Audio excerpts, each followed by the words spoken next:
Halayık!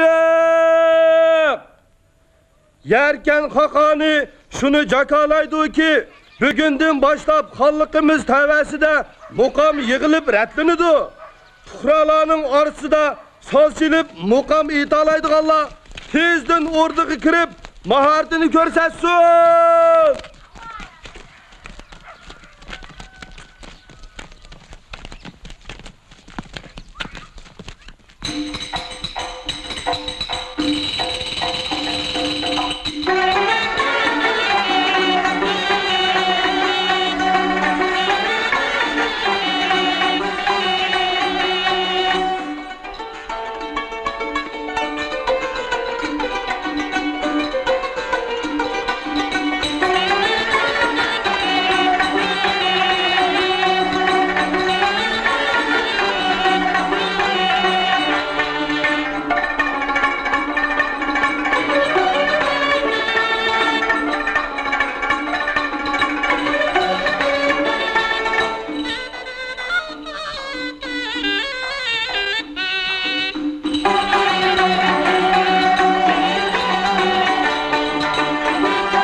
Hürmetlik xan alileri, Melik Xanim, Büyük Mün xandallığının elçisi Möhtərəm Cubigim,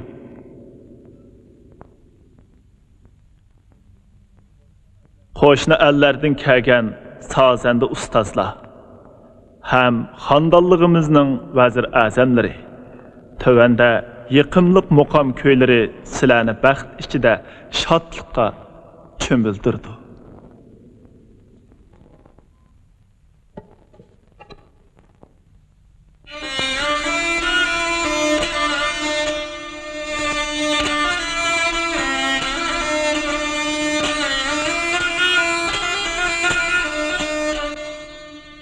Cahanda taptılar insan riyazetin Sana malıklı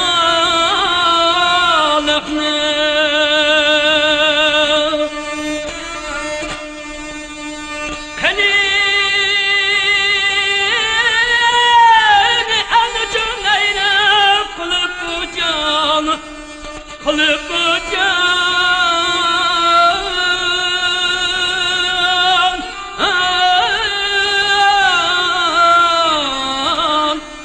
Can fidan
jurup, köz taşlap, şırdaq kigiz üstüde.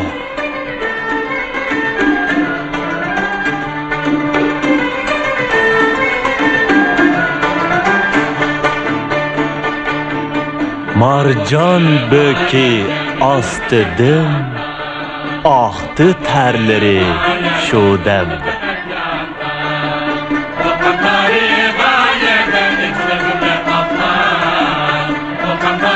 Kıkrap hem tez oynar, yıkımlık bu nəğmege.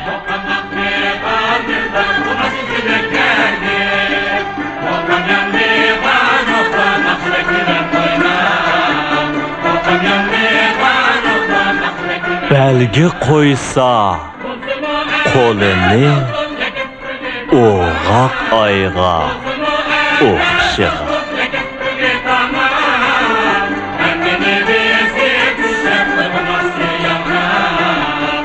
Neme degen nefis usul bu?